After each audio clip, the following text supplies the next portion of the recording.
Hi students, आज की इस वीडियो में मैं आपको बताऊंगा कक्षा 6 भूगोल पाठ नंबर 3 पृथ्वी की गतियां। इसके अभ्यास के प्रश्न उत्तर आज हम करने वाले हैं। चलो शुरू करते हैं। मैं हूं अजय और आप देख रहे हैं CCL क्लास। अगर आपको कक्षा 6 भूगोल के बारे में जो है बाकी चैप्टर्स की वीडियोस भी देखनी है और प्रश्न उत्तर देखने हैं, महत्वपूर्ण प्रश्न उत्तर की वीडियोस देखनी है तो या MCQs देखने हैं, वो सारी वीडियोस मैंने एक प्लेलिस्ट में डाल रखी है जिसका लिंक डिस्क्रिप्शन में है। और ये सारी चीज़ें नोट्स वगैरह भी लिखी हुई मिलेंगी वेबसाइट के ऊपर cclchapter.com। गूगल पे सर्च कर सकते हो, नहीं तो डिस्क्रिप्शन के लिंक से जा सकते हो। अब शुरू करते हैं चैप्टर को। बहुत आसान सा चैप्टर है। पहला प्रश्न हमारे पास आ रहा है, निम्नलिखित प्रश्नों के उत्तर संक्षेप में दीजिए। अब प्रश्न नंबर 1 क्या है हमारे पास में, पृथ्वी के अक्ष का झुकाव कोण क्या है। यानी कि जो पृथ्वी ऐसे है ना, हमारे ध्रुव तो ऐसे है लेकिन वो असल में ऐसे नहीं है। वो पृथ्वी जो है ध्रुव कुछ ऐसे पड़ते हैं हमारे, तो ये जो झुकी हुई है वो कितनी है, तो वो है 66.5 डिग्री। कितनी? 66.5 डिग्री जो है पृथ्वी के अक्ष का झुकाव कोण है।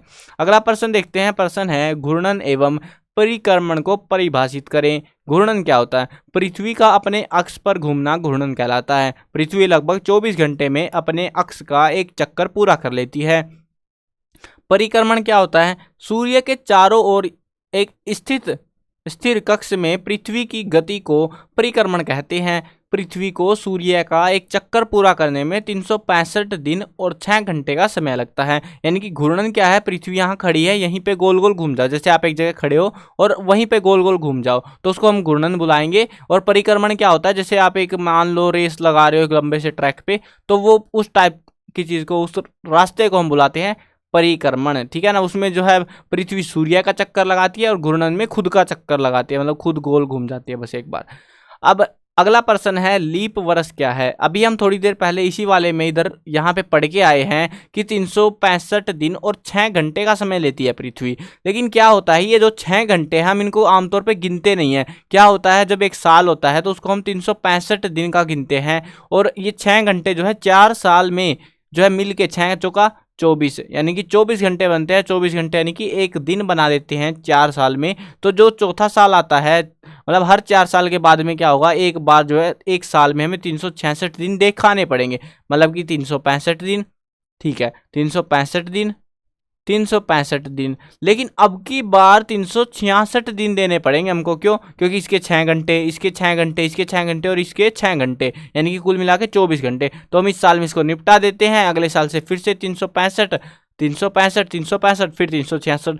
तो ये 3 साल तो ऐसे 365 चलता है। उसके बाद एक साल आता है जब 366 दिन होते हैं, तो उस साल को हम बुलाते हैं लीप वर्ष। और वो जो एक दिन होता है ना एक्स्ट्रा, जो यहाँ से बना है एक दिन, वो फरवरी के महीने के आखिरी में जुड़ जाता है। ठीक है। अब देखते हैं अगला प्रश्न, उत्तर एवं दक्षिण अयनांतों में अंतर बताइए। बहुत आसान है। उत्तर अयनांत क्या होता है, दक्षिण अयनांत क्या होता है। देखो, जून का महीना होता है, 21 जून को उत्तरी ध्रुव के सूर्य की ओर झुके होने के कारण सूर्य की किरणें कर्क रेखा पर सीधी पड़ती हैं। इस समय उत्तरी गोलार्ध में लंबे दिन और छोटी रातें होती हैं। पृथ्वी की इस अवस्था को उत्तर अयनांत कहते हैं, यानी कि उत्तर की तरफ वो दिखाई पड़ती है, यानी कि वहाँ पे धूप ज़्यादा आ रही होती है। अब मतलब कि बोल सकते हो यहाँ पे गर्मी उत्तर वाली दिशा साइड में, जो उत्तरी गोलार्ध में ज़्यादा गर्मी होती है 21 जून को। लेकिन यहाँ पे दक्षिण अयनांत में क्या होता है, 22 दिसंबर वाले दिन वो काम होता है जो यहाँ पे 21 जून को हो रहा होता है। बस इतना फर्क है। 22 दिसंबर को दक्षिणी ध्रुव के सूर्य की ओर झुके होने के कारण सूर्य की किरणें मकर रेखा पर सीधी पड़ती है। यहाँ पे कर्क रेखा होती है उत्तरी गोलार्ध में, इधर वाली में क्या बुलाते हैं उसको, कर्क रेखा बुलाते हैं। इस समय दक्षिणी गोलार्ध में लंबे दिन और छोटी रातें होती हैं, जैसे यहाँ पे होती हैं। पृथ्वी की इस अवस्था को दक्षिण अयनांत कहते हैं, यानी कि अगर पृथ्वी की जो मतलब सूर्य की जो धूप है, अगर वो कर्क रेखा पर पड़ रही है तो उत्तर अयनांत है, अगर वो मकर रेखा पर पड़ रही है तो दक्षिण अयनांत है। ठीक है। आसान भाषा में, इससे आसान कुछ नहीं हो पाएगा। बाकी चैप्टर में मैंने सारी चीज़ें बहुत डीपली क्लियर एक्सप्लेन कर रखी है, समझा रखी है, तो वहाँ से समझ सकते हो। अगला प्रश्न है, विषुव क्या है। देखो, 21 मार्च, वो हम यहाँ पे जून की बात करें, दिसंबर की बात करें, लेकिन उसके बीच में एक टाइम आता है जब ना तो वो उत्तरी साइड में गया होता है ना दक्षिणी साइड में, बीच में बिल्कुल जो सूर्य की किरणें हैं वो सीधी विषुवत वृत्त पर पड़ती हैं, तो उसको हम बुलाते हैं विषुव। यानी कि 21 मार्च 23 सितंबर को सूर्य की किरणें विषुवत वृत्त पर सीधी पड़ती हैं। इस अवस्था में कोई भी ध्रुव सूर्य की ओर झुका हुआ नहीं होता, इसीलिए दिन और रात बराबर होते हैं, इसे विषुव कहा जाता है। अगला प्रश्न देखते हैं। अगला प्रश्न है हमारे पास में, दक्षिणी गोलार्ध में उत्तरी गोलार्ध की अपेक्षा उत्तर एवं दक्षिण का अयनांत अलग अलग समय में होता है, क्यों? अलग अलग समय में तो आपको पता है कि में 21 जून को होता है, एक में 22 दिसंबर को होता है, लेकिन ये हमसे पूछ रहे हैं क्यों होता है, यानी कि दक्षिणी गोलार्ध में और उत्तरी गोलार्ध की अपेक्षा अलग अलग समय में हो रहा है, क्यों? देखो, पृथ्वी का अक्ष अपने अक्ष पर झुके होने के कारण पृथ्वी का एक ध्रुव सूर्य की तरफ आ जाता है, जबकि दूसरा ध्रुव सूर्य से दूर चला जाता है, यानी कि पृथ्वी ऐसी है ना, ऐसे टेढ़ी झुकी हुई है। तो अब ये पूरा चक्कर लगाते हैं, आपकी किताब में एक फोटो दे रखा है जिससे आपको ज्यादा अच्छे से समझ आएगा। तो यहाँ पे ऐसा, अब इसकी वजह से जो है क्या होता है, 21 जून को उत्तरी ध्रुव सूर्य की तरफ होता है, यानी कि इस दिन यहाँ पे ये ध्रुव जो है सूर्य की तरफ होता है, और जबकि दक्षिणी ध्रुव 22 दिसंबर को सूर्य की तरफ होता है, ये वाला हिस्सा। तो जिसकी वजह से दक्षिणी गोलार्ध में उत्तरी गोलार्ध की अपेक्षा उत्तर एवं दक्षिण का अयनांत अलग अलग समय में होता है, ठीक है ना।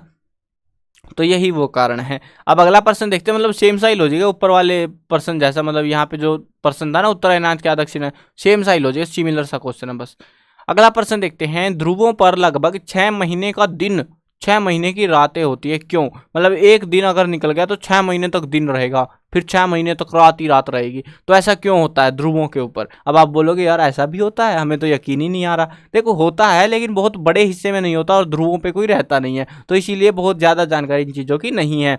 होता क्या है, पृथ्वी का अपने अक्ष पर झुके होने के कारण पृथ्वी का एक ध्रुव जो है लगभग 6 महीने तक सूर्य की तरफ रहता है। पृथ्वी चाहे गोल घूमे, गोल घूमती रहेगी, अपने अक्ष पर चक्कर लगाती रहेगी, लेकिन बाकी सारी जगहों पे तो छांव आती रहेगी, दिन और रात बनते रहेंगे। लेकिन ध्रुव क्या होता है, ध्रुव जो है पृथ्वी के झुके होने के कारण, मान लो ये वाला हिस्सा है और ये वाला हिस्सा जो है इधर सूर्य है हमारा, ठीक है, इधर से धूप आ रही है। अब पृथ्वी पूरी गोल घूम गई, लेकिन ये वाले हिस्से पे धूप अब भी आ रही है, तो इसकी वजह से यहाँ पे जब तक ये सूर्य से दूर नहीं चला जाता ये वाला हिस्सा, तब तक ये जो है यहाँ पे छाव नहीं आने वाली। तो इसी वजह से जो है 6 महीने का समय लग जाता है ऐसे घूमने में पूरा, और दूसरा ध्रुव पर छाया रहती है।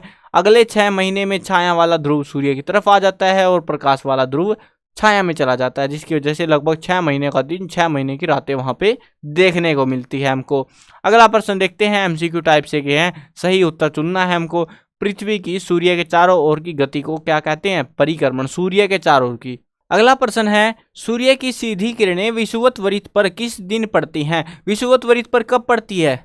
21 मार्च को और 22 सितंबर को। अब ये जो है सितंबर और मार्च का महीना है, यहाँ पे दे दिया जून और दिसंबर, तो ये वाला नहीं रहेगा, ऑब्वियस सी बात है 21 मार्च। ये डेट्स पे थोड़ा ध्यान रखना पड़ेगा आपको, डेट्स में गड़बड़ी हो सकती है आपसे, तो डेट्स पे थोड़ा अच्छा ध्यान रखना कि 21 जून को मतलब किस साइड होती है, कौन से ध्रुव पे धूप आती है, वो सारी चीज़ें मैंने वीडियो में बता दी थी वैसे जब चैप्टर करा रहा था। 22 दिसंबर को कहाँ पे होती है? बाकी ये देखो, यहाँ पे होता है उत्तर अयनांत, यहाँ पे होता है 22 दिसंबर को दक्षिण अयनांत। 21 जो बाकी की 2 तारीखें हैं 21 मार्च और सितंबर वाली, तो उसमें जो है आपको विषुवत वृत्त पर सूर्य की किरणें सीधी पड़ती दिखाई पड़ती हैं। ये 4 ही डेट है हमें जो देखने को मिलती है। गर्मियों में क्रिसमस का त्यौहार कहाँ मनाया जाता है? पेपर में भी आया हुआ है बहुत बार, बहुत आसान सा है, ऑस्ट्रेलिया में मनाया जाता है, ठीक है। अगला प्रश्न देखते हैं, ऋतुओं में परिवर्तन पृथ्वी की किस गति के कारण होता है? तो ऋतुओं में परिवर्तन होता है परिक्रमण के कारण। देखो, घूर्णन की वजह से दिन और रात बनते हैं, और परिक्रमण की वजह से सूर्य का चक्कर लगाती है, जिसकी वजह से ऋतुएं परिवर्तित होती हैं, और गुरुत्वाकर्षण बल की वजह से जो है ये बल है एक, तो जिसकी वजह से पृथ्वी सूर्य का चक्कर लगाती है। अगला प्रश्न देखते हैं। अगला प्रश्न है, फिल इन द ब्लैंक, खाली स्थान भरने हैं हमको। एक लीप वर्ष में दिनों की संख्या कितनी होती है? 366 होती है। पृथ्वी की दैनिक गति को खालिस्तान भी कहते हैं। क्या कहते हैं? घूर्णन। दैनिक यानी कि एक दिन की गति को, उसको हम घूर्णन कहते हैं। पृथ्वी सूर्य के चारों ओर खालिस्तान कक्षा में घूमती है, दीर्घवृत्ताकार कक्षा में घूमती है। ये तो देखो पिछले चैप्टर में भी आया था, बार बार आता रहेगा, कॉमन सी बात है, याद कर लो इसको। दीर्घवृत्ताकार में चक्कर लगाती है पृथ्वी सूर्य के चारों ओर का। 21 जून को सूर्य की किरणें कौन सी रेखा पर सीधी पड़ती हैं? खालिस्तान रेखा पर सीधी पड़ती है। 21 जून गर्मियों का महीना, उत्तर अयनांत हो गया है, यानी कि गर्मियां कहाँ पे पड़ेंगी? उत्तरी गोलार्ध में, तो कर्क रेखा होती है, वहां पे कर्क रेखा पर सीधी पड़ेंगी। खालिस्तान ऋतु में दिन छोटे होते हैं, सर्दी ऋतु में, शीत ऋतु में जो है दिन छोटे होते हैं और रातें बड़ी बड़ी होती है, क्योंकि वो झुके होने की वजह से वो सारा लोचा हो जाता है, ठीक है। अब ये था आपका इस चैप्टर के अंदर। आई होप चैप्टर समझ आ गया होगा, प्रश्न उत्तर आपको। और अगर आपको बाकी चैप्टर्स की वीडियोस भी देखनी है तो आप प्ले लिस्ट में जाके देख सकते हो। चलो मिलते हैं नई वीडियो में। मैं कवर करने वाला हूँ क्लास 1 से लेके 12th तक का सभी सब्जेक्ट की videos, Hindi medium, English medium सभी में होने वाला है। तो बस आपका एक ही फर्ज बनता है, चैनल को सब्सक्राइब कर लो, साथ में घंटी वंटी दबा लो ताकि कोई भी अपडेट आए टाइम से मिल जाए।